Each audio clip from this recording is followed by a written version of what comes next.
हाँ जी विद्यार्थियों सारिਆਂ ਨੂੰ सत श्री अकाल जी। स्वागत है ਤੁਹਾਡਾ ਸਾਰਿਆਂ ਦਾ ਰੀਟ ਪੰਜਾਬੀ ਦੀ ਜਮਾਤ ਵਿੱਚ।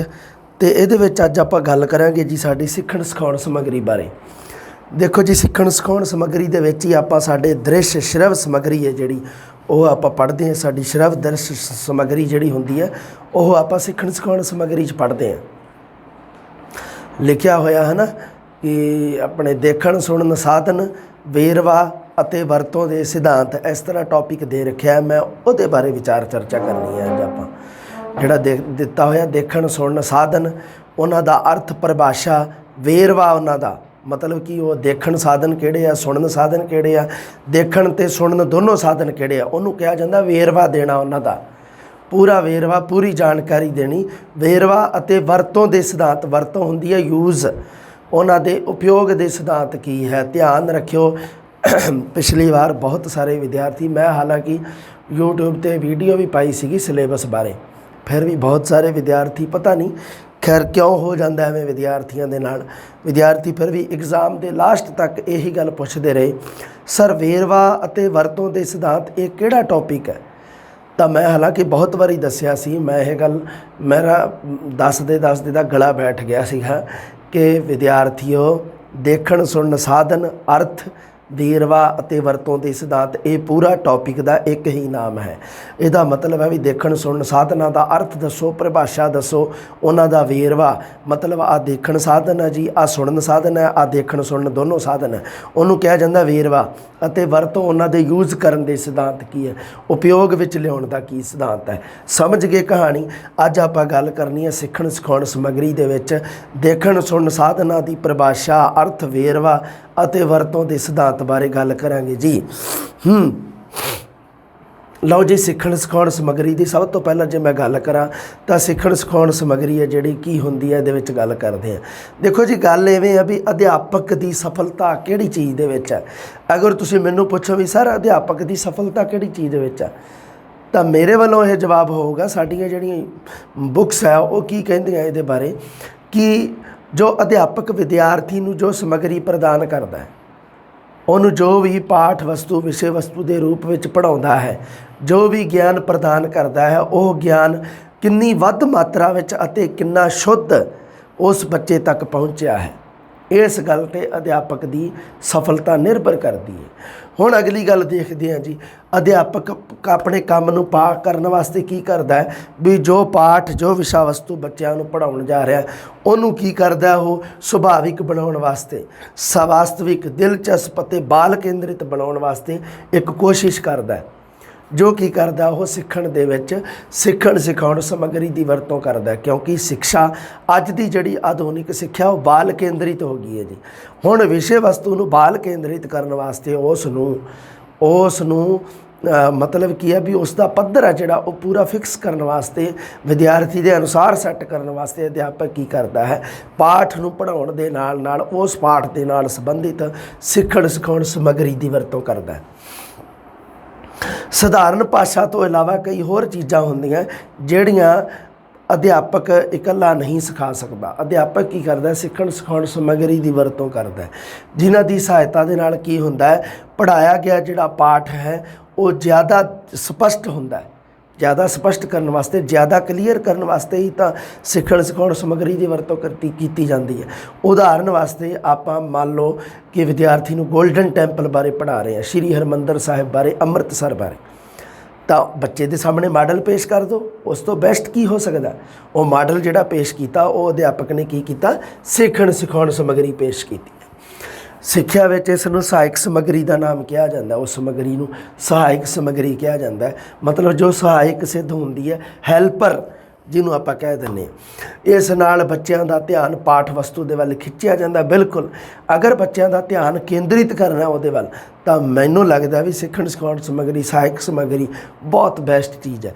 ਅੱਗੇ ਹੋਰ ਗੱਲ ਕਰਦੇ ਹਾਂ ਜੀ, ਮੁਸ਼ਕਿਲ ਵਿਸ਼ੇ ਨੂੰ ਸਰਲ ਬਣਾਉਣਾ, ਸਪਸ਼ਟ ਬਣਾਉਣਾ, ਰੌਚਕ ਬਣਾਉਣਾ, ਇਹ ਕੰਮ ਕਿਹਦਾ ਜੀ, ਸਾਡੀ ਜੋ ਸਹਾਇਕ ਸਮੱਗਰੀ ਹੈ ਉਹਦਾ ਹੈ। ਬੱਚਾ ਕਿਰਿਆਸ਼ੀਲ ਹੋ ਕੇ ਪੂਰੇ ਉਤਸ਼ਾਹ ਨਾਲ ਸਿੱਖਦਾ ਹੈ। ਸਿੱਖਣ ਸਿਖਾਉਣ ਸਮੱਗਰੀ ਦਾ ਕੀ ਅਰਥ ਬਣਦਾ ਹੈ ਜੀ, ਆ ਗਈ ਗੱਲ ਉਹੀ ਸਾਡੇ ਜਿਹੜੇ ਦ੍ਰਿਸ਼ ਸਾਧਨਾਂ ਦਾ ਮਤਲਬ ਕੀ ਹੈ, ਅਰਥ ਕੀ ਹੈ। ਸਧਾਰਨ ਰੂਪ ਵਿੱਚ ਪ੍ਰਾਪਤ ਗਿਆਨ ਜੇ ਹੁੰਦੇ ਆ ਉਹਦੇ ਜੀ ਦੋ ਬੁਨਿਆਦੀ ਆਧਾਰ ਹੁੰਦੇ ਆ। ਸਧਾਰਨ ਰੂਪ ਵਿੱਚ ਜਦੋਂ ਆਪਾਂ ਗਿਆਨ ਪ੍ਰਾਪਤ ਕਰਦੇ ਆ ਦੋ ਤਰੀਕੇ ਨਾਲ ਗਿਆਨ ਪ੍ਰਾਪਤ ਕੀਤਾ ਜਾਂਦਾ, ਇੱਕ ਪ੍ਰਤੱਖ ਅਨੁਭਵ ਦੁਆਰਾ, ਇੱਕ ਅਪ੍ਰਤੱਖ ਅਨੁਭਵ ਦੁਆਰਾ। ਇੱਕ ਹੁੰਦਾ ਡਾਇਰੈਕਟ ਐਕਸਪੀਰੀਅੰਸ, ਇੱਕ ਹੁੰਦਾ ਇਨਡਾਇਰੈਕਟ ਐਕਸਪੀਰੀਅੰਸ। ਪ੍ਰਤੱਖ ਅਨੁਭਵ ਤੇ ਅਪ੍ਰਤੱਖ ਅਨੁਭਵ। ਪ੍ਰਤੱਖ ਅਨੁਭਵ ਦਾ ਮਤਲਬ ਹੁੰਦਾ ਨਿੱਜੀ ਨਿਰੀਖਣ ਜਾਂ ਨਿੱਜੀ ਅਨੁਭਵ। ਮੰਨ ਲਓ ਬੱਚੇ ਨੂੰ ਆਪਾਂ ਗਾਂ ਤੇ ਲੇਖ ਪੜ੍ਹਾਉਂਦੇ ਆ, ਬੱਚੇ ਦੇ ਸਾਹਮਣੇ ਲਿਆ ਕੇ ਗਊ ਮਾਤਾ ਖੜੀ ਕਰ ਦਿਓ ਤਾਂ ਉਹਨੂੰ ਕਿਹਾ ਜਾਊਗਾ ਨਿੱਜੀ ਅਨੁਭਵ ਉਸ ਦਾ, ਨਿੱਜੀ ਅਨੁਭਵ ਹੈ ਜੀ ਉਸ ਬੱਚੇ ਦਾ, ਨਿੱਜੀ ਨਿਰੀਖਣ ਹੋ ਗਿਆ ਉਹਦਾ। ਸਥੂਲ ਵਸਤੂਆਂ ਨਾਲ ਤਤਕਾਲ ਇੰਦਰੀਆਵੀ ਸੰਬੰਧ ਸਥਾਪਿਤ ਕਰਦਾ। ਬੱਚੇ ਨੇ ਉਸ ਸਥੂਲ, ਗਾਂ ਇੱਕ ਸਥੂਲ ਵਸਤੂ ਹੈ, ਸਥੂਲ ਹੈ ਗਾਂ ਇੱਕ ਮਤਲਬ ਕਹਿਣ ਦਾ ਸਥੂਲ ਹੈ। ਸਥੂਲ ਉਹ ਚੀਜ਼ ਹੁੰਦੀ ਹੈ ਜਿਸ ਨੂੰ ਆਪਾਂ ਨੰਗੀਆਂ ਅੱਖਾਂ ਦੇ ਨਾਲ ਦੇਖ ਸਕਦੇ ਹਾਂ। ਸੂਖਮ ਉਹ ਚੀਜ਼ ਹੁੰਦੀ ਹੈ ਜਿਸ ਨੂੰ ਨੰਗੀਆਂ ਅੱਖਾਂ ਦੀ ਸਹਾਇਤਾ ਨਾਲ ਨਹੀਂ ਦੇਖਿਆ ਜਾ ਸਕਦਾ। ਹੁਣ ਕੀ ਹੈ, ਉਹ ਸਥੂਲ ਹੈ, ਗਾਂ ਇੱਕ ਸਥੂਲ ਪ੍ਰਾਣੀ ਹੈ। ਉਸ ਨੂੰ ਬੱਚੇ ਨੇ ਕਿਹੜੀਆਂ ਇੰਦਰੀਆਂ ਦੀ ਸਹਾਇਤਾ ਨਾਲ, ਕਿਹੜੀਆਂ ਗਿਆਨ ਇੰਦਰੀਆਂ, ਅੱਖਾਂ ਦੀ ਸਹਾਇਤਾ ਦੇ ਨਾਲ ਉਸ ਨੂੰ ਦੇਖ ਲਿਆ। ਅੱਗੇ ਤਤਕਾਲ ਇੰਦਰੀਆਵੀ ਸੰਬੰਧ ਸਥਾਪਿਤ ਹੋ ਗਿਆ ਇੰਦਰੀਆਂ ਦਾ। ਪ੍ਰਤੱਖ ਅਨੁਭਵ ਸਿੱਖਿਆ ਦਾ ਸਭ ਤੋਂ ਵਧੀਆ ਢੰਗ ਹੈ ਪ੍ਰਤੱਖ ਅਨੁਭਵ, ਕਿਉਂਕਿ ਇੱਕ ਵਾਰ ਦੇਖਣਾ 100 ਵਾਰ ਦੱਸਣ ਨਾਲੋਂ ਚੰਗਾ ਹੈ। ਤੁਸੀਂ ਗਾਂ ਦੇ ਬਾਰੇ ਬੱਚੇ ਨੂੰ 100 ਵਾਰੀ ਦੱਸ ਦਿਓ, 1000 ਵਾਰੀ ਦੱਸ ਦਿਓ, ਇਸ ਤੋਂ ਉਹਦੇ ਨਾਲ ਕੀ ਕਰੋ, ਉਸਦੇ ਸਾਹਮਣੇ ਇੱਕ ਵਾਰ ਗਊ ਮਾਤਾ ਨੂੰ ਲਿਆ ਕੇ ਖੜਾ ਕਰ ਦਿਓ ਵੀ ਆ ਚੱਕ ਬੇਟਾ। ਜਾਂ ਘੋੜੇ 'ਤੇ ਲੇਖ, ਮੰਨ ਲਓ ਘੋੜੇ 'ਤੇ ਲੇਖ ਬੱਚੇ ਨੂੰ ਕਰਵਾ ਰਹੇ ਹੋ, ਘੋੜੇ ਬਾਰੇ ਤੁਸੀਂ ਜਿੰਨਾ ਕੁਛ ਮਰਜ਼ੀ ਦੱਸੀ ਜਾਓ, 100 ਵਾਰੀ ਦੱਸ ਦਿਓ ਘੋੜੇ ਬਾਰੇ, ਪਰ ਜਦੋਂ ਬੱਚੇ ਦੇ ਸਾਹਮਣੇ ਘੋੜਾ ਜਾਨਵਰ ਸਥੂਲ ਰੂਪ ਦੇ ਵਿੱਚ ਲਿਆ ਕੇ ਤੁਸੀਂ ਸਾਹਮਣੇ ਉਹਨੂੰ ਖੜਾਤਾ ਤਾਂ ਬਸ ਆਹ ਗੱਲ ਆ ਜਿਹੜੀ ਕਲੀਅਰ ਹੋ ਜੂਗੀ ਵੀ ਇੱਕ ਵਾਰ ਦੇਖਣਾ 100 ਵਾਰ ਦੱਸਣ ਤੋਂ ਚੰਗਾ ਹੈ। ਕੋਈ ਸ਼ੱਕ ਨਹੀਂ ਕਿ ਤਜਰਬੇ ਵਰਗਾ ਕੋਈ ਅਧਿਆਪਕ ਨਹੀਂ ਹੈ। ਤਜਰਬੇ ਵਰਗਾ ਕੋਈ ਜਿਹੜਾ ਤਜਰਬਾ ਹੁੰਦਾ ਨਾ ਬੰਦੇ ਨੂੰ, ਐਕਸਪੀਰੀਅੰਸ ਹੌਲੀ ਹੌਲੀ ਹੁੰਦਾ ਤਜਰਬਾ, ਤਜਰਬੇ ਵਰਗਾ ਕੋਈ ਅਧਿਆਪਕ ਨਹੀਂ। ਅੱਗੇ ਗੱਲ ਕੀ ਕਰਦੇ ਹਾਂ, ਪਰੰਤੂ ਪ੍ਰਤੱਖ ਅਨੁਭਵ ਦੀਆਂ ਆਪਣੀਆਂ ਸੀਮਾਵਾਂ ਹੈ ਜੀ।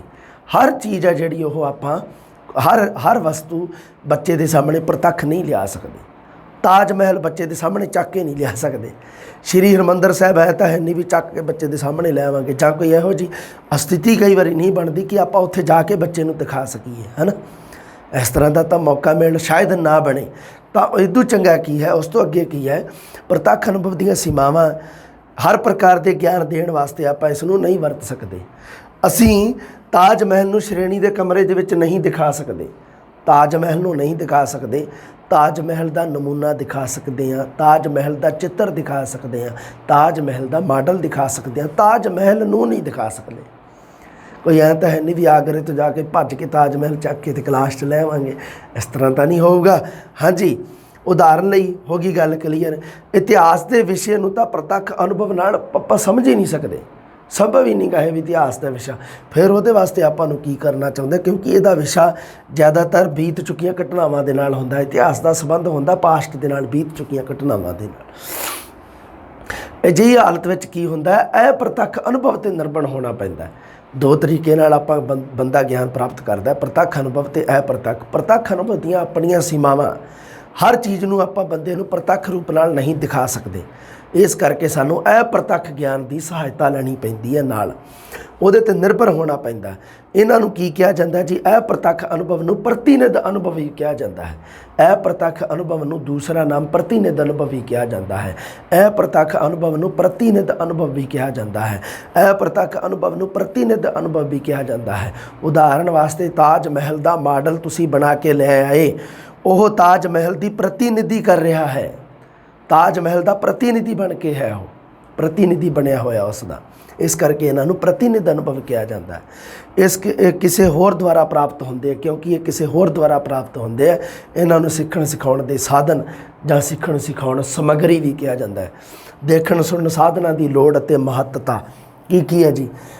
ਸਿੱਖਿਆ ਪ੍ਰਣਾਲੀ ਵਿੱਚ ਦੇਖਣ ਸੁਣਨ ਸਾਧਨਾਂ ਨੂੰ ਮਹੱਤਤਾ ਦਿੱਤੀ ਗਈ ਹੈ। ਅੱਜ ਕੱਲ੍ਹ ਇਹਨਾਂ ਦੀ ਵਰਤੋਂ ਮਨੋਵਿਗਿਆਨਿਕ ਸਿੱਖਣ ਪ੍ਰਕਿਰਿਆ ਨੂੰ ਸਰਲ, ਰੌਚਕ ਅਤੇ ਪ੍ਰਭਾਵਸ਼ਾਲੀ ਬਣਾਉਣ ਦੀ ਸਹਾਇਤਾ ਕਰਦੀ ਹੈ। ਸਿੱਖਿਆ ਨੂੰ ਅੱਜ ਕੱਲ੍ਹ ਮਨੋਵਿਗਿਆਨਿਕ ਬਣਾਇਆ ਜਾ ਰਿਹਾ। ਮਨੋਵਿਗਿਆਨ ਦੇ ਆਧਾਰ 'ਤੇ ਜਦੋਂ ਕਰਦੇ ਹਾਂ ਉਦੋਂ ਸਿੱਖਣ ਸਿਖਾਉਣ ਸਮੱਗਰੀ, ਦੇਖਣ ਸੁਣਨ ਸਾਧਨਾਂ ਦੀ ਜ਼ਿਆਦਾ ਮਹੱਤਤਾ ਵੱਧਦੀ ਹੈ। ਅੱਗੇ ਦੇਖਦੇ ਹਾਂ ਜੀ ਕੀ ਗੱਲ ਕਰ ਰਿਹਾ ਹੈ, ਕਿਉਂਕਿ ਵਿਦਿਆਰਥੀ ਨੂੰ ਕਿਸੇ ਵਸਤੂ ਬਾਰੇ ਗਿਆਨ ਦੇਣ ਸਮੇਂ ਇੱਕ ਤੋਂ ਵੱਧ ਇੰਦਰੀਆਂ ਦੀ ਵਰਤੋਂ ਕੀਤੀ ਜਾਂਦੀ ਹੈ ਨਾ। ਉਸ ਤੋਂ ਅੱਗੇ ਗੱਲ ਕਰਦੇ ਹਾਂ ਜੀ, ਬੱਚੇ ਸਿਰਫ ਸੁਣਦੇ ਹੀ ਨਹੀਂ, ਅਧਿਆਪਕ ਕੀ ਕਹਿ ਰਿਹਾ ਇੰਨੀ ਗੱਲ ਹੀ ਨਹੀਂ ਸੁਣਦੇ, ਸਗੋਂ ਵਸਤੂ ਨੂੰ ਛੂਹ ਕੇ ਵੀ ਗਿਆਨ ਪ੍ਰਾਪਤ ਕਰਦੇ ਹਨ। क्योंकि ज्ञान इंद्रियां ਜਿਹੜੀਆਂ ਉਹ ਇਕੱਲੇ ਕੰਨ ਤਾਂ ਹੈ ਨਹੀਂ ਗੇ, ਅੱਖਾਂ ਵੀ ਹੈ, ਹੱਥ ਵੀ ਹੈ।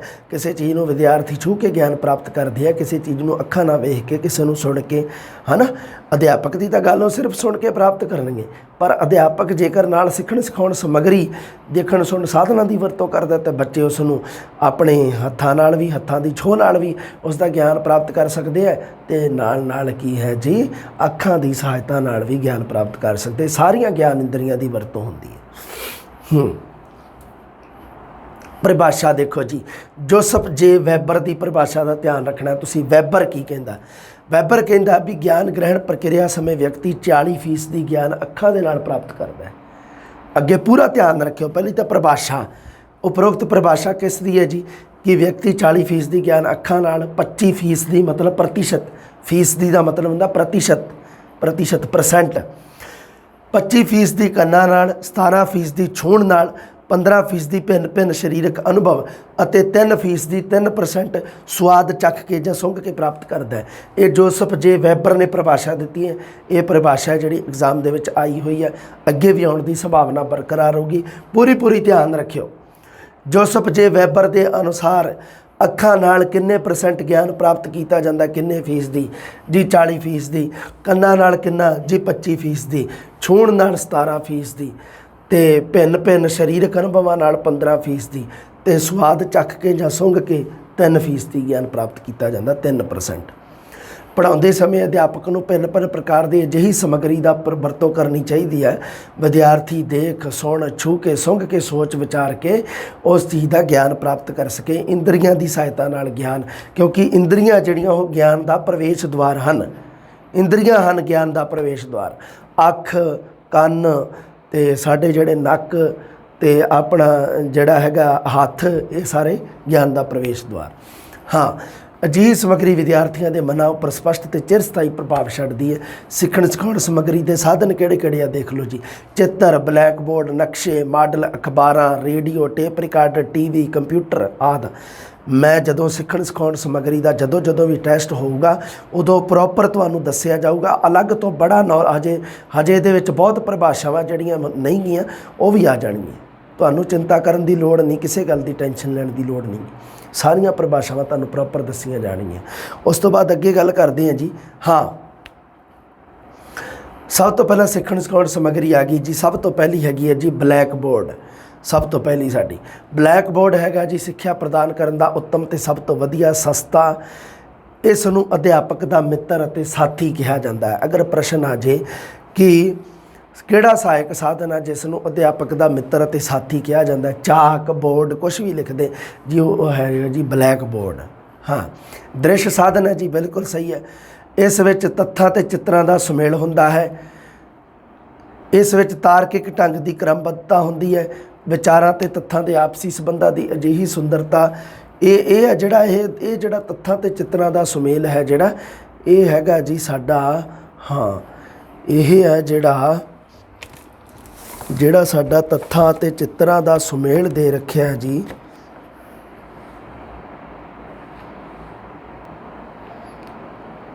ਇਹ ਸਾਡਾ ਹੈਗਾ, ਇੱਥੇ ਲਿਖਣਾ ਭੁੱਲ ਗਏ, ਇਹ ਜਿਹੜਾ ਸਾਡਾ ਹੈਗਾ ਤੱਥਾਂ ਅਤੇ ਚਿੱਤਰਾਂ ਦਾ ਸੁਮੇਲ ਵਾਲਾ ਹੈ ਜੀ, ਉਹ ਹੈਗਾ ਜੀ ਸਾਡਾ ਚਾਰਟ। ਇਹ ਹੈ ਜਿਹੜਾ ਆਪਾਂ ਚਾਰਟ ਪੜ੍ਹਨਾ, ਚਾਰਟ ਦੇ ਬਾਰੇ। ਇੱਥੇ ਚਾਰਟ ਹੈ ਇਹਦਾ, ਆਹ ਚਾਰਟ ਦੇ ਬਾਰੇ ਗੱਲ ਕਰ ਰਿਹਾ ਮੈਂ। ਆਹ ਹੈ ਨਾ ਜਿਹੜਾ ਦਿੱਤਾ ਹੋਇਆ, ਇਹ ਹੈਗਾ ਜੀ ਸਾਡਾ ਚਾਰਟ। ਇਹ ਸਾਡੀ ਇੱਕ ਦ੍ਰਿਸ਼ ਸਮੱਗਰੀ ਹੈ। ਚਾਰਟ ਵੀ ਹੁੰਦਾ ਨਾ। ਚਾਰਟ ਦੇ ਵਿੱਚ ਕੀ ਹੁੰਦਾ, ਦੇਖੋ ਪ੍ਰਸ਼ਨ ਬਹੁਤ ਬਣਦੇ ਆ। ਇੱਕ ਤਾਂ ਇਹ ਦ੍ਰਿਸ਼ ਸਾਧਨ ਹੈ, ਕੇਵਲ ਦ੍ਰਿਸ਼ ਸਾਧਨ ਹੈ। ਦੂਸਰੀ ਗੱਲ ਕੀ ਹੈ, ਇਸ ਵਿੱਚ ਤੱਥਾਂ ਅਤੇ ਚਿੱਤਰਾਂ ਦਾ ਸੁਮੇਲ ਹੁੰਦਾ। ਚਾਰਟ ਦੇ ਵਿੱਚ ਕੀ ਹੁੰਦਾ, ਇੱਕ ਚਿੱਤਰ ਬਣਾਇਆ ਜਾਂਦਾ, ਉਹਦੇ ਨਾਲ ਉਹਦੇ ਸੰਬੰਧੀ ਤੱਥ ਜਿਹੜੇ ਆ ਉਹ ਕਲੀਅਰ ਕੀਤੇ ਜਾਂਦੇ, ਜਿਹਨੂੰ ਹਿੰਦੀ ਦੇ ਵਿੱਚ ਤੱਥਿਆ ਕਹਿੰਦੇ ਆਪਾਂ। ਤੱਥਿਆ ਕਨਸੈਪਟ, ਤੱਥ ਕਲੀਅਰ ਹੁੰਦੇ ਆ ਉਹਦੇ ਵਿੱਚ। ਹੁਣ ਧਿਆਨ ਰੱਖਿਓ, ਚਾਰਟ ਦੇ ਵਿੱਚ ਕੀ ਹੁੰਦਾ, ਤੱਥਾਂ ਅਤੇ ਚਿੱਤਰਾਂ ਦਾ ਸੁਮੇਲ ਹੁੰਦਾ। ਇਸ ਵਿੱਚ ਤਾਰਕਿਕ ਢੰਗ ਦੀ ਕ੍ਰਮਬੱਧਤਾ ਹੁੰਦੀ ਹੈ, ਵੀ ਜਿਹਦੇ ਵਿੱਚ ਤਾਰਕਿਕ ਢੰਗ ਨਾਲ ਇੱਕ ਕ੍ਰਮਬੱਧਤਾ ਦਿੱਤੀ ਹੁੰਦੀ ਹੈ। ਅਗਲੀ ਗੱਲ ਦੇਖੋ ਕਿਹੜੀ ਹੈ, ਧਿਆਨ ਰੱਖਿਓ, ਗੱਲਾਂ ਬਹੁਤ ਇੰਪੋਰਟੈਂਟ ਹੈ। ਵਿਚਾਰਾਂ ਅਤੇ ਤੱਥਾਂ ਦੀ ਆਪਸੀ ਸੰਬੰਧਾਂ ਦੀ ਸੁੰਦਰ ਵਿਵਸਥਾ ਜਿਹੜੀ ਕੀਤੀ ਜਾਂਦੀ ਹੈ। ਤਾਰਕਿਕ ਸੰਗਠਨ ਅਤੇ ਕ੍ਰਮਿਕ ਵਿਕਾਸ ਦੀ ਯੋਜਨਾ ਇੱਕ ਲੜੀ ਵਿੱਚ ਦਰਸਾਈ ਗਈ ਹੁੰਦੀ ਹੈ ਚਾਰਟ ਦੇ ਵਿੱਚ। ਚਾਰਟ ਦੇ ਵਿੱਚ ਕੀ ਚੀਜ਼ ਹੁੰਦਾ, ਇੱਕ ਤਾਂ ਤਾਰਕਿਕ ਸੰਗਠਨ ਹੁੰਦਾ, ਤਰਕ ਤੇ ਆਧਾਰਿਤ ਸੰਗਠਨ ਕੀਤਾ ਹੁੰਦਾ ਵਿਚਾਰਾਂ ਦਾ। ਦੂਸਰਾ ਕ੍ਰਮਿਕ ਵਿਕਾਸ ਹੁੰਦਾ ਵਿਚਾਰਾਂ ਦਾ, ਤੱਥਾਂ ਦਾ। ਤੱਥ ਤੇ ਚਿੱਤਰ ਕਿਹਦੇ ਵਿੱਚ ਹੁੰਦੇ ਆ? ਚਾਰਟ ਦੇ ਵਿੱਚ। ਚਿੱਤਰ ਵੀ ਦਿੱਤੇ ਹੁੰਦੇ ਆ ਤੇ ਤੱਥ ਵੀ ਦਿੱਤੇ ਹੁੰਦੇ ਆ। ਚਿੱਤਰ ਤੇ ਰੇਖਾ ਚਿੱਤਰ ਕਿਹਨੂੰ ਕਹਿੰਦੇ ਆ? ਦੇਖੋ ਜੀ, ਚਾਰਟ ਜਦੋਂ ਚਿੱਤਰ ਤੇ ਤੱਥ ਦੋਨੇ ਮਿਲ ਜਾਣ ਤਾਂ ਚਾਰਟ ਬਣ ਜਾਂਦਾ। ਹੁਣ ਇਕੱਲੇ ਚਿੱਤਰ ਦੀ ਗੱਲ ਕਰਦੇ ਆ, ਚਿੱਤਰ ਅਤੇ ਰੇਖਾ ਚਿੱਤਰ। ਪਾਠ ਨੂੰ ਸੁੰਦਰ ਤੇ ਰੋਚਕ ਬਣਾਉਣ ਵਾਸਤੇ ਅਧਿਆਪਕ ਚਿੱਤਰਾਂ ਦੀ ਵਰਤੋਂ ਕਰਦੇ। ਠੀਕ ਹੈ ਜੀ, ਗੱਲ ਸਹੀ ਹੈ, ਕਿਉਂਕਿ ਚਿੱਤਰਾਂ ਦੀ ਇੱਕ ਸਹਾਇਕ ਸਮੱਗਰੀ ਹੈ, ਇਹਦੀ ਵਰਤੋਂ ਹੁੰਦੀ ਹੈ। ਰੇਖਾਵਾਂ ਨੂੰ, ਰੇਖਾ ਲਾਈਨ ਸਤਰਾਂ ਜਿਹੜੀਆਂ ਹੁੰਦੀਆਂ, ਰੇਖਾਵਾਂ ਨੂੰ ਰੰਗਾਂ ਦਾ ਸੰਯੋਗ ਦੇ ਕੇ ਆਪਣੀ ਚੁੱਪ ਭਾਸ਼ਾ ਵਿੱਚ ਕਿਸੇ ਤੱਥ ਜਾਂ ਯੋਜਨਾ ਦਾ ਪ੍ਰਗਟ ਕਰਨਾ, ਉਸ ਨੂੰ ਕਿਹਾ ਜਾਂਦਾ ਹੈ ਚਿੱਤਰ। ਚਿੱਤਰ ਦੀ ਪਰਿਭਾਸ਼ਾ ਰੱਖਿਓ ਚੇਤੇ ਬੇਟਾ ਜੀ। ਦੇਖੋ ਕੀ ਹੈ ਕਿ ਰੇਖਾਵਾਂ ਨੂੰ ਰੰਗਾਂ ਦਾ ਸੰਯੋਗ ਦੇ ਕੇ ਆਪਣੀ ਚੁੱਪ ਭਾਸ਼ਾ ਵਿੱਚ ਕਿਸੇ ਤੱਥ ਜਾਂ ਯੋਜਨਾ ਦਾ ਪ੍ਰਗਟਾ ਕਰਨਾ, ਉਸ ਨੂੰ ਕਿਹਾ ਜਾਂਦਾ ਹੈ ਚਿੱਤਰ। ਅੱਖਾਂ ਨੂੰ ਸੁੰਦਰਤਾ, ਜੇਕਰ ਕੋਈ ਵਸਤੂ ਆਪਾਂ ਅਸਲ ਰੂਪ ਵਿੱਚ ਨਹੀਂ ਦਿਖਾ ਸਕਦੇ ਤਾਂ ਉਸ ਦਾ ਮਾਡਲ ਤਿਆਰ ਕੀਤਾ ਜਾ ਸਕੇ, ਨਾ ਹੀ ਤਾਂ ਉਸ ਦੀ ਤਸਵੀਰ ਦਿਖਾਉਣੀ ਪੈਂਦੀ ਹੈ। ਅਗਰ ਤਾਂ ਕਿਸੇ ਚੀਜ਼ ਦਾ ਮਾਡਲ ਤਿਆਰ ਹੋ ਜਾਂਦਾ ਪਰ ਕੋਈ ਦਿੱਕਤ ਨਹੀਂ, ਪਰ ਕਈ ਵਾਰੀ ਕਈ ਚੀਜ਼ਾਂ ਹੁੰਦੀਆਂ ਜਿਨ੍ਹਾਂ ਦਾ ਮਾਡਲ ਵੀ ਤਿਆਰ ਨਹੀਂ ਹੁੰਦਾ। ਕਈ ਚੀਜ਼ਾਂ ਨੂੰ ਆਪਾਂ ਪ੍ਰਤੱਖ ਰੂਪ ਦੇ ਵਿੱਚ ਬੱਚਿਆਂ ਦੇ ਵਿੱਚ ਨਹੀਂ ਦਿਖਾ ਸਕਦੇ, ਉਹਦੇ ਵਾਸਤੇ ਉਸ ਨੂੰ ਚਿੱਤਰਾਂ ਦੀ ਸਹਾਇਤਾ ਲੈਣੀ ਪੈਂਦੀ ਹੈ। ਤਸਵੀਰ ਨਾਲੋਂ ਵੱਧ ਪ੍ਰਭਾਵਸ਼ਾਲੀ ਹੁੰਦੇ ਆ ਰੇਖਾ ਚਿੱਤਰ, ਚਿੱਤਰ ਨਾਲੋਂ ਵੱਧ ਹੁੰਦੇ ਆ ਪ੍ਰਭਾਵਸ਼ਾਲੀ। ਅਧਿਆਪਕ ਵਿਦਿਆਰਥੀਆਂ ਦੇ ਸਾਹਮਣੇ ਬਲੈਕ ਬੋਰਡ ਦੇ ਉੱਪਰ ਜਿਹੜਾ ਲਿਖ ਦਿੰਦਾ, ਉਸ ਨੂੰ ਕਿਹਾ ਜਾਂਦਾ ਰੇਖਾ ਚਿੱਤਰ। ਰੇਖਾ ਚਿੱਤਰ ਉਹ ਹੈ ਜੋ ਅਧਿਆਪਕ ਆਪ ਖਿੱਚਦਾ ਹੈ, ਆਪ ਬਣਾਉਂਦਾ ਹੈ, ਆਪ ਤਿਆਰ ਕਰਦਾ ਹੈ ਵਿਦਿਆਰਥੀਆਂ ਦੇ ਸਾਹਮਣੇ ਬਲੈਕ ਬੋਰਡ ਦੇ ਉੱਪਰ। ਉਹਦਾ ਜ਼ਿਆਦਾ ਪ੍ਰਭਾਵ ਪਊਗਾ ਬਿਲਕੁਲ, ਕਿਉਂਕਿ ਵਿਦਿਆਰਥੀ ਉਸ ਨੂੰ ਪ੍ਰਤੱਖ ਦੇਖ ਸਕਣਗੇ, ਉਸ ਸਹਾਇਕ ਸਮੱਗਰੀ ਦੀ ਵਰਤੋਂ ਹੁੰਦੀ। ਪਰ ਚਿੱਤਰ ਹੈ ਜਿਹੜਾ ਉਹ ਤਾਂ ਅਧਿਆਪਕ ਬਣਾ ਕੇ ਲੈ ਆਊਗਾ, ਵਿਦਿਆਰਥੀਆਂ ਨੂੰ ਨਹੀਂ ਪਤਾ ਵੀ ਅਧਿਆਪਕ ਨੇ ਕਿਵੇਂ ਬਣਾਇਆ, ਕਿੰਨੀਆਂ ਮਿਹਨਤਾਂ ਕਰਕੇ ਬਣਾਇਆ।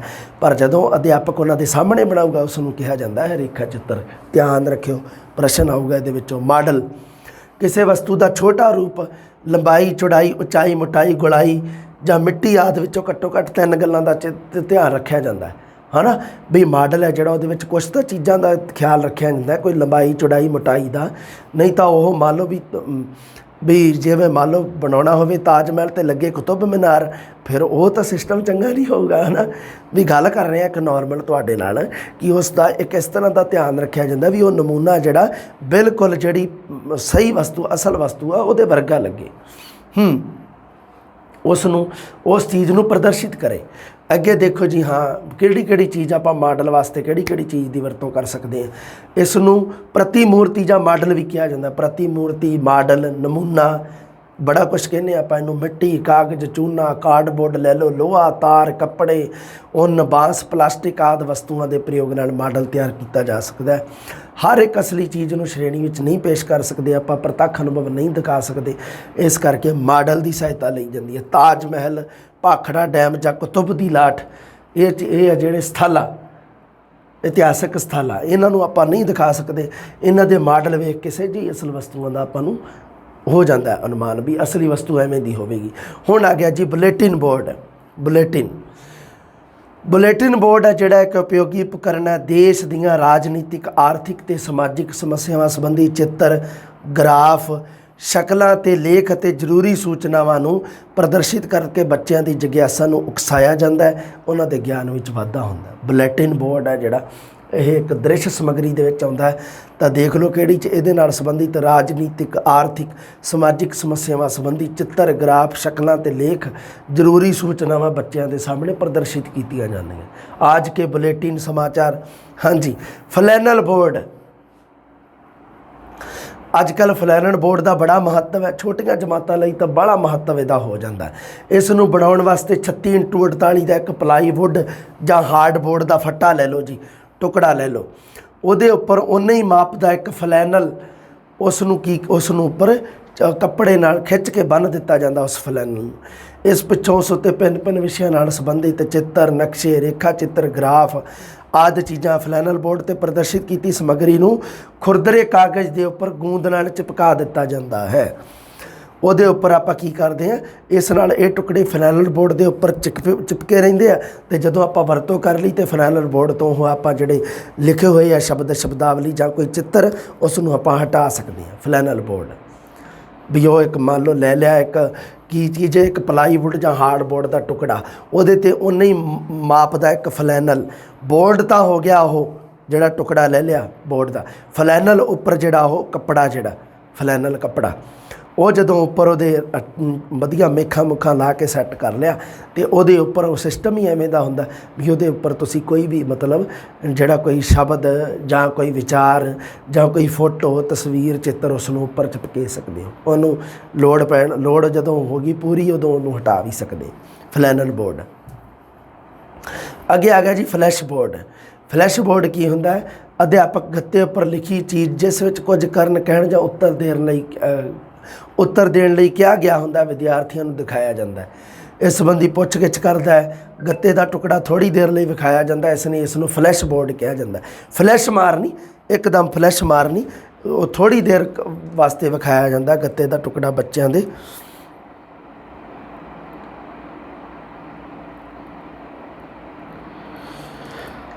ਇਸ ਕਰਕੇ ਇਸ ਨੂੰ ਫਲੈਸ਼ ਬੋਰਡ, ਫਲੈਸ਼ ਮਾਰਨੀ ਮਤਲਬ ਇੱਕਦਮ ਹਟਾ ਲੈਣਾ। ਦੇਖਣ ਸੁਣਨ ਵਾਲੇ ਸਾਧਨਾਂ ਦੀ ਲਓ ਜੀ ਆਪਾਂ ਗੱਲ ਕਰਦੇ ਹਾਂ, ਉੱਪਰ ਵੀ ਆਪਣੇ ਉਹੀ ਸਾਧਨ ਚੱਲ ਰਹੇ ਸੀ। ਸਹਾਇਕ ਸਿੱਖਿਆ ਸਾਧਨਾਂ ਵਿੱਚ ਅੱਜ ਕੱਲ੍ਹ ਭਾਸ਼ਾ ਸਿੱਖਿਆ ਲਈ ਹਾਰਡਵੇਅਰ ਚੱਲ ਰਹੇ ਆ, ਜਿਹੜੇ ਦੇਖਣ ਸੁਣਨ ਸਾਧਨ, ਉਹਨਾਂ ਬਾਰੇ ਗੱਲ ਕਰਦੇ ਹਾਂ ਜੀ। ਸਭ ਤੋਂ ਪਹਿਲਾਂ ਰੇਡੀਓ ਅੱਜ ਕੱਲ੍ਹ ਮਹੱਤਵਪੂਰਨ ਬਣਦਾ ਜਾ ਰਿਹਾ। ਰੇਡੀਓ ਦੁਆਰਾ ਦੂਰ ਰਹਿਣ ਵਾਲੇ ਬੱਚਿਆਂ ਨੂੰ ਇੱਕੋ ਸਮੇਂ ਆਧੁਨਿਕ ਘਟਨਾਵਾਂ ਅਤੇ ਨਵੀਨਤਮ ਸੂਚਨਾਵਾਂ ਦਾ ਗਿਆਨ ਪ੍ਰਾਪਤ ਕਰਵਾ ਸਕਦੇ ਆਪਾਂ। ਦੂਰ ਦਰਾਜ ਰਹਿਣ ਵਾਲੇ ਬੱਚੇ ਆ ਜਿਹੜੇ ਟੈਲੀਵਿਜ਼ਨ ਤੱਕ ਪਹੁੰਚ ਨਹੀਂ ਕਰਵਾ ਸਕਦੇ, ਉਹਨਾਂ ਦੀ ਪਹੁੰਚ ਰੇਡੀਓ ਤੱਕ ਜ਼ਰੂਰ ਹੁੰਦੀ ਹੈ। ਹਾਂ, ਨਵੀਆਂ ਗੱਲਾਂ ਸਿੱਖਣ ਦੀ ਉਤਸੁਕਤਾ। ਰੇਡੀਓ ਦੁਆਰਾ ਬੱਚਿਆਂ ਨੂੰ ਉੱਚ ਕੋਟੀ ਦੇ ਜਿਹੜੇ ਸਿੱਖਿਆ ਸ਼ਾਸਤਰੀ ਆ, ਰਾਸ਼ਟਰੀ ਜਾਂ ਅੰਤਰਰਾਸ਼ਟਰੀ ਭਾਸ਼ਣ ਵਗੈਰਾ, ਉਹ ਜਿਹੜੇ ਬਹੁਤ ਸਾਰੇ ਵਿਸ਼ੇ ਆ ਜਿਹੜੇ ਉਹ ਭਾਸ਼ਣ ਬੱਚੇ ਨੂੰ ਸੁਣਨ ਨੂੰ ਮਿਲਦੇ ਆ। ਰੇਡੀਓ ਦੀ ਸਭ ਤੋਂ ਵੱਡੀ ਗੱਲ ਇਹ ਧਿਆਨ ਰੱਖਿਓ, ਦੂਰ ਰਹਿਣ ਵਾਲੇ ਬੱਚਿਆਂ ਨੂੰ ਇੱਕੋ ਸਮੇਂ ਆਧੁਨਿਕਤਮ ਘਟਨਾਵਾਂ ਅਤੇ ਨਵੀਨਤਮ ਸੂਚਨਾਵਾਂ ਦਾ ਗਿਆਨ ਪ੍ਰਾਪਤ ਹੁੰਦਾ। ਆਹ ਜਿਹੜਾ ਪੇਪਰ ਹੋਇਆ ਰੀਟ ਵਾਲਾ, ਉਸ ਤੋਂ ਪਿੱਛੇ ਜਿੰਨੇ ਵੀ ਆ ਉਹਨਾਂ ਦੀ ਵਿਆਖਿਆ ਇਹਦੇ 'ਤੇ ਕਰਵਾਊਂਗਾ। ਉਦੋਂ ਤੁਹਾਡੇ ਪ੍ਰਸ਼ਨ ਬਹੁਤ ਕਲੀਅਰ ਹੋਣਗੇ। ਉਦੋਂ ਜਿਹੜਾ ਵੀ ਪ੍ਰਸ਼ਨ, ਮੰਨ ਲਓ ਹੁਣ ਤੁਹਾਡੇ ਮਨ ਦੇ ਵਿੱਚ ਡਾਊਟ ਆਉਂਦੇ ਹੋਣੇ ਆ, ਤੁਸੀਂ ਹੋ ਸਕਦਾ ਤੁਹਾਡਾ ਜੀ ਵੀ ਕਰਦਾ ਹੋਵੇ ਵੀ ਸਰ ਨੂੰ ਭੱਜ ਕੇ ਮੈਂ ਆਹ ਪ੍ਰਸ਼ਨ ਪੁੱਛਾਂ, ਵੀ ਜਿਹੜਾ ਪਿੱਛੇ ਕੋਈ ਆਇਆ ਵਾ ਉਹਦੀ ਚਿੰਤਾ ਨਹੀਂ ਕਰਨੀ ਤੁਸੀਂ, ਉਹ ਮੈਨੂੰ ਧਿਆਨ ਹੈ ਪੂਰਾ। ਤੁਹਾਡੇ ਦਿਲ ਦੀ ਗੱਲ ਹੈ ਜਿਹੜੀ, ਉਹ ਮੇਰੇ ਤੋਂ ਬੈਟਰ ਇਸ ਮੌਕੇ ਕੋਈ ਨਹੀਂ ਜਾਣਦਾ। ਇਸ ਕਰਕੇ ਇਸ ਗੱਲ ਦੀ ਤੁਹਾਡੀ ਟੈਨਸ਼ਨ ਨਹੀਂ ਹੈ, ਮੇਰੀ ਟੈਨਸ਼ਨ ਹੈ। ਮੈਂ ਉਹ ਪੇਪਰ ਕਰਵਾਊਂਗਾ ਇੱਥੇ, ਉਹਨਾਂ ਦੀ ਵਿਆਖਿਆ ਕਰਵਾਊਂਗਾ। ਫਿਰ ਤੁਹਾਨੂੰ ਇਹ ਵੀ ਪਤਾ ਲੱਗੂਗਾ ਵੀ ਪ੍ਰਸ਼ਨ ਕਿਵੇਂ ਬਣਦਾ, ਪ੍ਰਸ਼ਨ ਐਗਜ਼ਾਮੀਨਰ ਕਿਵੇਂ ਚੱਕਦਾ। ਉਸੇ ਹਿਸਾਬ ਨਾਲ ਪੜ੍ਹਨਾ ਤੁਸੀਂ। ਬਿਲਕੁਲ ਮੈਂ ਕਹਿੰਦਾ ਓਨਾ ਹੀ ਪੜ੍ਹਨਾ, ਐਗਜ਼ੈਕਟ ਪੂਰਾ ਪੜ੍ਹਨਾ ਹੈ ਨਾ, ਉਹ ਓਨਾ ਹੀ ਪੜ੍ਹਨਾ ਵੀ ਜਿੰਨਾ ਆਪਣੇ ਕੰਮ ਦਾ, ਆਲਤੂ ਫਾਲਤੂ ਕੁਝ ਨਹੀਂ। ਬਾਕੀ ਸਾਰਾ ਤੁਹਾਨੂੰ ਨੌਲੇਜ ਭਰਿਆ ਪਿਆ ਤੁਹਾਡੇ ਅੰਦਰ। ਬਸ ਗੱਲ ਆ ਜਿਹੜੀ ਵੀ ਪੂਰਾ ਐਗਜ਼ੈਕਟ ਕੀ ਹੈ, ਫਾਈਨਲ ਕੀ ਹੈ ਉਹਦੇ ਵਿੱਚੋਂ, ਵੀ ਐਡਾ ਵੱਡਾ ਟੌਪਿਕ ਆ, ਉਹਦੇ ਵਿੱਚੋਂ ਫਾਈਨਲ 10 ਗੱਲਾਂ ਕਿਹੜੀਆਂ ਜਿਹਦੇ ਵਿੱਚੋਂ ਪ੍ਰਸ਼ਨ ਆਉਣਾ, ਬਸ ਉਹੀ ਤੁਹਾਨੂੰ ਦੱਸਣੀਆਂ ਮੈਂ। ਅੱਗੇ ਗੱਲ ਕਰਦੇ ਹਾਂ ਜੀ ਟੇਪ ਰਿਕਾਰਡਰ ਦੀ। ਕੋਈ ਇੱਕ ਟੇਪ ਜਿਹਦੇ ਵਿੱਚ ਰਿਕਾਰਡ ਭਰੇ ਜਾਂਦੇ ਆ, ਕਿਸਮ ਦੀ ਆਵਾਜ਼ ਰਿਕਾਰਡ ਕਰਕੇ ਝਟਪਟ ਹੀ ਸੁਣੀ ਜਾ ਸਕਦੀ ਹੈ। ਟੇਪ ਰਿਕਾਰਡਰ ਪਹਿਲਾਂ ਪ੍ਰਚਲਨ ਦੇ ਵਿੱਚ ਸੀਗੇ, ਅੱਜ ਕੱਲ੍ਹ ਵਰਤਮਾਨ ਦੇ ਵਿੱਚ ਥੋੜ੍ਹੇ ਜਿਹੇ ਖਤਮ ਜੀ ਹੋ ਗਈ ਇੱਕ ਤਰ੍ਹਾਂ ਦੀ ਗੱਲ। ਇਹਨਾਂ ਦੀ ਜਿਹੜੀ ਇਹਦੀ ਜਗ੍ਹਾ ਜਿਹੜੀ ਹੋਰ ਆਧੁਨਿਕ ਸਾਧਨਾਂ ਨੇ ਲੈ ਲਈ। ਅੱਜ ਕੱਲ੍ਹ ਤਾਂ ਮੋਬਾਈਲ ਦੇ ਵਿੱਚ ਰਿਕਾਰਡ ਕਰ ਲਓ, ਕੋਈ ਦਿੱਕਤ ਨਹੀਂ ਹੈ ਨਾ, ਰਿਕਾਰਡਿੰਗ ਹੀ ਕਰਨੀ ਆਪਾਂ। ਲਗਭਗ ਸਾਰੇ ਵਿਸ਼ਵ ਦੀਆਂ ਸਿੱਖਿਆ ਸੰਸਥਾਵਾਂ, ਸਮਾਜਿਕ ਕੇਂਦਰਾਂ, ਰੇਡੀਓ ਅਤੇ ਟੈਲੀਵਿਜ਼ਨ ਕੇਂਦਰਾਂ ਵਿੱਚ ਟੇਪ ਰਿਕਾਰਡਰ ਦਾ ਉਪਯੋਗ ਹੈ ਜਿਹੜੀ ਪੂਰੀ ਸਫਲਤਾ ਨਾਲ ਕੀਤਾ ਜਾ ਰਿਹਾ। ਬਿਲਕੁਲ ਸਹੀ ਹੈ, ਜਾਇਜ਼ ਹੈ ਗੱਲ ਇਹ। ਅੱਗੇ ਦੇਖਦੇ ਹਾਂ, ਟੇਪ ਰਿਕਾਰਡਰ ਦੀ ਜਿਹੜੀ ਵਰਤੋਂ ਹੈ ਰੇਡੀਓ ਦੀਆਂ ਸੀਮਾਵਾਂ ਨੂੰ ਦੂਰ ਕਰਨ ਵਾਸਤੇ ਕੀਤੀ ਜਾਂਦੀ ਹੈ। ਰੇਡੀਓ ਦੇ ਪ੍ਰੋਗਰਾਮ ਇੱਕ ਨਿਸ਼ਚਿਤ ਸਮੇਂ 'ਤੇ ਆਉਂਦੇ ਆ, ਟੇਪ ਰਿਕਾਰਡਰ ਜਦੋਂ ਆਪਾਂ ਮਰਜ਼ੀ ਚਲਾ ਸਕਦੇ ਹਾਂ। ਸਮਝ ਗਏ ਕਹਾਣੀ ਨੂੰ। ਰੇਡੀਓ ਦੀ ਸੀਮਾ ਨੂੰ ਕੌਣ ਦੂਰ ਕਰਦਾ ਹੈ? Tape recorder. ਪ੍ਰਸ਼ਨ ਚੇਤੇ ਰੱਖਿਓ, ਐਵੇਂ ਦਾ ਪ੍ਰਸ਼ਨ ਹੀ ਬਣੂਗਾ। ਪ੍ਰਸ਼ਨ ਬਣੂਗਾ ਤਾਂ ਇਹਦੇ ਵਿੱਚੋਂ ਹੀ ਬਣੂਗਾ, ਨਹੀਂ ਤਾਂ ਇਸ ਚੀਜ਼ ਦਾ ਕੋਈ ਅੰਤ ਨਹੀਂ ਪਾ ਸਕਦੇ ਆਪਾਂ। ਅੱਗੇ ਦੇਖੋ ਜੀ, ਗ੍ਰਾਮੋਫੋਨ ਅਤੇ ਲਿੰਗਵਾਫੋਨ ਰੇਡੀਓ ਦੀ ਤਰ੍ਹਾਂ ਅਧਿਆਪਨ ਦੇ ਮਹੱਤਵਪੂਰਨ ਹੈ। ਗ੍ਰਾਮੋਫੋਨ ਦੁਆਰਾ ਬੱਚਿਆਂ ਨੂੰ ਭਾਸ਼ਣ ਅਤੇ ਗਾਉਣ ਦੀ ਸਿੱਖਿਆ ਦਿੱਤੀ ਜਾਂਦੀ ਹੈ। ਗ੍ਰਾਮੋਫੋਨ ਹੁੰਦਾ ਜਿਹੜਾ ਬੱਚੇ ਨੂੰ ਭਾਸ਼ਣ ਅਤੇ ਗਾਉਣ ਦੀ ਸਿੱਖਿਆ ਵਾਸਤੇ ਆ। ਅੱਗੇ ਦੇਖਦੇ ਹਾਂ ਲਿੰਗਵਾਫੋਨ, ਬੱਚਿਆਂ ਦਾ ਸ਼ੁੱਧ ਉਚਾਰਨ ਵਾਸਤੇ ਭਾਸ਼ਾ ਸਿੱਖਿਆ ਦਿੱਤੀ ਜਾਂਦੀ ਹੈ। ਲਿੰਗਵਾਫੋਨ ਦਾ ਸੰਬੰਧ ਹੈ ਜਿਹੜਾ ਲਿੰਗੁਇਸਟਿਕ, ਮਤਲਬ ਕੀ ਹੁੰਦਾ, ਲੈਂਗੁਏਜ, ਭਾਸ਼ਾ ਬਣ ਗਿਆ ਕਿ ਨਹੀਂ, ਲਿੰਗਵਾ। हाँ, ਲਿੰਗਵਾ ਫੋਨ ਦੁਆਰਾ ਬੱਚਿਆਂ ਨੂੰ ਉਚਾਰਨ ਸ਼ੁੱਧ ਕਰਾਉਣ ਦੀ ਭਾਸ਼ਾ ਦਿੱਤੀ ਜਾਂਦੀ ਭਾਸ਼ਾ ਦੀ ਸਿੱਖਿਆ ਦਿੱਤੀ ਜਾਂਦੀ ਹੈ। ਗ੍ਰਾਮੋਫੋਨ ਵਿੱਚ ਭਾਸ਼ਣ ਤੇ ਗਾਉਣ ਦੀ ਸਿੱਖਿਆ ਦਿੱਤੀ ਜਾਂਦੀ ਹੈ। ਦੋਨਾਂ ਉਪਕਰਨਾਂ ਵਿੱਚ ਸਮੇਂ ਲੋੜ ਅਨੁਸਾਰ ਵਰਤੋਂ ਕਰ ਸਕਦਾ ਹੈ ਜੀ। ਪੰਜਾਬੀ ਭਾਸ਼ਾ ਦੇ ਟਕਸਾਲੀ ਰੂਪ ਤੇ ਹੋਰ ਉਪਭਾਸ਼ਾਵਾਂ ਦੀਆਂ ਉਦਾਹਰਨਾਂ ਨੂੰ ਸਮਝਣ ਵਾਸਤੇ ਜਿਹੜਾ ਗ੍ਰਾਮੋਫੋਨ ਇੱਕ ਵਧੀਆ ਹੈਗਾ ਜੀ ਸਾਧਨ। ਮਿਆਰੀ ਉਚਾਰਨ ਸਿਖਾਉਣ ਲਈ ਵਿਸ਼ੇਸ਼ ਕਿਸਮ ਦੇ ਰਿਕਾਰਡ ਹੁੰਦੇ ਹਨ। ਲਿੰਗੂਆ ਫੋਨ ਦੇ ਵਿੱਚ ਵਜਾਏ ਜਾਂਦੇ ਆ। ਲਿੰਗੂਆ ਫੋਨ ਦੇ ਦੁਆਰਾ ਵਜਾ ਸਕਦੇ ਹਾਂ ਆਪਾਂ। ਮੁੱਢਲੀਆਂ ਸ਼੍ਰੇਣੀਆਂ ਵਿੱਚ ਮੰਨ ਲਓ ਕਿ ਕਿਸੇ ਨੂੰ ਆਪਾਂ ਬੱਚੇ ਨੂੰ ਸ਼ੁੱਧ ਭਾਸ਼ਾ ਦਾ ਉਚਾਰਨ ਸਿਖਾਉਣਾ, ਲਿੰਗੂਆ ਫੋਨ ਆਪਾਂ ਦੇ ਰਾਹੀਂ ਸਿਖਾ ਸਕਦੇ ਹਾਂ। ਹੁਣ ਆ ਗਈ ਜੀ ਐਪੀਡਾਇਸਕੋਪ। ਐਪੀਡਾਇਸਕੋਪ ਦੀ ਸਹਾਇਤਾ ਨਾਲ ਕੋਈ ਵੀ ਚਿੱਤਰ, ਨਕਸ਼ਾ, ਰੇਖਾ ਚਿੱਤਰ ਆਦਿ ਵੱਡੇ ਆਕਾਰ ਵਿੱਚ ਪਰਦੇ ਉੱਤੇ ਦਿਖਾਇਆ ਜਾ ਸਕਦਾ। ਪ੍ਰਸ਼ਨ ਆਇਆ ਤੁਸੀਂ ਬਹੁਤ ਸਾਰਿਆਂ ਨੇ ਗਲਤ ਕਰਤਾ, ਬੜੇ ਨਜ਼ਾਰੇ ਨੇ ਗਲਤ ਕੀਤਾ। ਹਾਂ, ਵੱਡਾ ਆਕਾਰ ਦੇ ਵਿੱਚ ਵੱਡਾ ਕੌਣ ਕਰਕੇ ਦਿਖਾਉਂਦਾ? ਐਪੀਡਾਇਸਕੋਪ। ਪ੍ਰੋਜੈਕਟ ਲਈ ਪ੍ਰਕਾਸ਼ ਦੀ ਲੋੜ ਬਿਜਲੀ ਜਾਂ ਤੇਜ਼ ਪ੍ਰਕਾਸ਼ ਯੁਕਤ ਗੈਸ ਬੱਤੀ ਨਾਲ ਵੀ ਹੋ ਸਕਦੀ ਹੈ। ਇਸ ਦੁਆਰਾ ਪ੍ਰਦਰਸ਼ਿਤ ਚਿੱਤਰ ਹੁੰਦੇ ਆ ਜਿਹੜੇ ਉਹ ਅਚਲ ਹੁੰਦੇ ਆ ਅਤੇ ਧੁਨੀ ਰਹਿਤ ਹੁੰਦੇ ਆ। ਐਪੀਡਾਇਸਕੋਪ ਦੇ ਵਿੱਚ ਜਿਹੜੇ ਚਿੱਤਰ ਹੁੰਦੇ ਆ ਅਚਲ ਹੁੰਦੇ ਆ ਅਤੇ ਧੁਨੀ ਰਹਿਤ ਹੁੰਦੇ ਆ। ਧੁਨੀ ਰਹਿਤ ਦਾ ਮਤਲਬ ਹੈ ਵੀ ਐਪੀਡਾਇਸਕੋਪ ਹੈ ਜਿਹੜਾ ਉਹ ਕੇਵਲ ਕਿਹੜੀ ਹੈ ਸਮੱਗਰੀ? ਚਿੱਤਰ ਦਿਖ ਰਹੇ ਆ, ਕੇਵਲ ਦੇਖਣ ਸਮੱਗਰੀ ਹੈ, ਸੁਣਨ ਸਮੱਗਰੀ ਨਹੀਂ ਹੈ। ਧੁਨੀ ਰਹਿਤ ਹੁੰਦੇ ਆ, ਧੁਨੀ ਹੈ ਹੀ ਨਹੀਂ ਜਦੋਂ ਉਹਨਾਂ ਵਿੱਚ, ਸੁਣਨਗੇ ਕਿਵੇਂ? ਇਸ ਕਰਕੇ ਐਪੀਡਾਇਸਕੋਪ ਹੈਗਾ ਜਿਹੜਾ ਉਹ ਸੁਣਨ ਸਮੱਗਰੀ ਹੈ, ਜਿਹੜਾ ਉਹ ਬਿਲਕੁਲ ਨਹੀਂ ਹੈ, ਕੇਵਲ ਦੇਖਣ ਸਮੱਗਰੀ ਦੇ ਵਿੱਚ ਆਉਂਦਾ। ਕੇਵਲ ਦੇਖਣ ਸਾਧਨ ਹੈ, ਸੁਣਨ ਸਾਧਨ ਨਹੀਂ ਹੈ। ਮਤਲਬ ਦੇਖਣ ਸੁਣਨ ਸਾਧਨ ਨਹੀਂ ਗਾ, ਇਕੱਲਾ ਦੇਖਣ ਸਾਧਨ ਹੈ। ਇਹਦੀ ਵੀ ਇੱਕ ਲਿਸਟ ਤਿਆਰ ਕਰ ਦਾਂਗੇ, ਕੋਈ ਗੱਲ ਨਹੀਂ। ਓਵਰਹੈੱਡ ਕੀ ਹੁੰਦਾ? ਓਵਰਹੈੱਡ ਪ੍ਰੋਜੈਕਟ ਹੁੰਦਾ ਇੱਕ ਨਵੀਨ ਪ੍ਰਕਾਰ ਦਾ ਅਲਪ ਫੋਕਸੀ ਦੂਰੀ ਵਾਲੇ ਲੈਂਸ ਦਰਪਣਾਂ ਨਾਲ ਇੱਕ ਸੈੱਟ ਨਾਲ ਬਣੇ ਇਸ ਯੰਤਰ ਨਾਲ ਅਧਿਆਪਕ ਵਿਦਿਆਰਥੀਆਂ ਦੇ ਸਾਹਮਣੇ ਇੱਕ ਪਰਦਾ, ਉਹਦੇ ਉੱਪਰ ਵਿਸ਼ਾ ਵਸਤੂ ਪੇਸ਼ ਕਰਦਾ ਹੈ। ਕੱਚ ਦਾ ਇੱਕ ਟੁਕੜਾ ਜਿਸ ਦਾ ਆਕਾਰ 5x5 ਹੋ ਸਕਦਾ ਜਾਂ 10x10 ਅਧਿਆਪਕ ਦੇ ਕੋਲ ਹੁੰਦਾ। ਉਹਦੇ ਉੱਪਰ ਕੀ ਹੁੰਦਾ? ਪ੍ਰੋਜੈਕਟ ਮੰਚ ਦਾ ਕੰਮ ਕਰਦਾ। ਉਹਦੇ ਉੱਤੇ ਵਿਛਾਏ ਗਏ ਸੈਲੋ ਫਰੇਮ ਉੱਤੇ ਵੈਕਸ ਪੈਨਸਿਲ ਦੀ ਸਹਾਇਤਾ ਨਾਲ ਰੇਖਾ ਚਿੱਤਰ ਬਣਾਏ ਜਾਂਦੇ ਆ। ਵੈਕਸ ਪੈਨਸਿਲ ਦੀ ਸਹਾਇਤਾ ਨਾਲ ਉਹ ਵਿਦਿਆਰਥੀ ਨੂੰ ਉਸ ਬੋਰਡ ਦੇ ਉੱਪਰ ਦਿਖਦੇ ਆ, ਉਹ ਜਿਹੜਾ ਪਰਦੇ ਦੇ ਉੱਪਰ ਦਿਖਦੇ ਆ। ਬਸ ਧੋ ਕੇ ਇਸ ਨੂੰ ਫਿਰ ਕੰਮ ਲਈ ਵਰਤਿਆ ਜਾ ਸਕਦਾ। ਇਹ ਹੈ ਜਿਹੜਾ ਇਹ ਸਾਡਾ ਸੀਗਾ ਜੀ ਓਵਰਹੈੱਡ ਪ੍ਰੋਜੈਕਟ। ਐਪੀਡਾਇਸਕੋਪ ਹੋ ਗਿਆ, gramophone, linguaphone, tape recorder, radio, ਇਹ ਦੇਖਣ ਸੁਣਨ ਵਾਲੇ ਸਾਧਨ ਹੋ ਗਏ। ਆ ਵੀ ਸਾਡੇ ਹੈਗੇ ਬੁਲੇਟਿਨ ਬੋਰਡ ਹੋ ਗਿਆ, ਮਾਡਲ ਚਿੱਤਰ ਤੇ ਰੇਖਾ ਚਿੱਤਰ, ਫਲੈਨਲ ਬੋਰਡ, ਫਲੈਸ਼ ਬੋਰਡ। ਅਤੇ ਇਹ ਜਿਹੜਾ ਸੀਗਾ ਸਾਡਾ ਇਹ ਤੱਥਾਂ ਅਤੇ ਚਿੱਤਰਾਂ ਦਾ ਸੁਮੇਲ ਜਿਹੜਾ ਜਿਹਦੇ ਬਾਰੇ ਆਪਾਂ ਗੱਲ ਕਰ ਚੁੱਕੇ ਹਾਂ ਜੀ। ਇਹ ਸੀਗਾ ਜੀ ਸਾਡਾ, ਹਾਂ ਇਹ ਸੀ ਸਾਡਾ ਚਾਰਟ ਸੀਗਾ। ਇਹ ਚਾਰਟ ਦੇ ਬਾਰੇ ਬਹੁਤ ਗੱਲਾਂ ਧਿਆਨ ਦੇ ਵਿੱਚ ਜਿਹੜੀਆਂ ਲਿਖੀਆਂ ਧਿਆਨ ਦੇ ਵਿੱਚ ਰੱਖਣੀਆਂ। ਇਹ ਚਾਰਟ ਹੈ। ਦੁਬਾਰੇ ਫਿਰ ਇਸ ਚੀਜ਼ ਨੂੰ ਮੈਂ ਲਿਖ ਦਿੰਦਾ ਚਾਰਟ। ਹਾਂਜੀ ਠੀਕ ਹੈ, ਸਾਰੀਆਂ ਗੱਲਾਂ ਔਥੈਂਟਿਕ ਹੈ, ਕਲੀਅਰ ਕਰਨੀਆਂ ਤੁਸੀਂ ਸਾਰੀਆਂ ਗੱਲਾਂ। ਇਹਦੇ ਵਿੱਚੋਂ ਹੀ ਪ੍ਰਸ਼ਨ ਆਊਗਾ, ਜੇ ਆਊਗਾ ਤਾਂ, ਇਸ ਤੋਂ ਬਾਹਰ ਨਹੀਂ ਆਊਗਾ। ਲਓ ਜੀ, ਅਗਲੀ ਜਮਾਤ ਦੇ ਵਿੱਚ ਆਪਾਂ ਗੱਲ ਕਰਾਂਗੇ। ਸਾਡਾ ਮਹੱਤਵਪੂਰਨ ਟੌਪਿਕ ਹੈ ਜੀ ਮੁਲਾਂਕਣ, ਉਹਦੇ ਬਾਰੇ ਆਪਾਂ ਪੜ੍ਹਾਂਗੇ ਜੀ। ਜਲਦੀ ਮਿਲਦੇ ਹਾਂ ਜੀ। ਸਤਿ ਸ੍ਰੀ ਅਕਾਲ।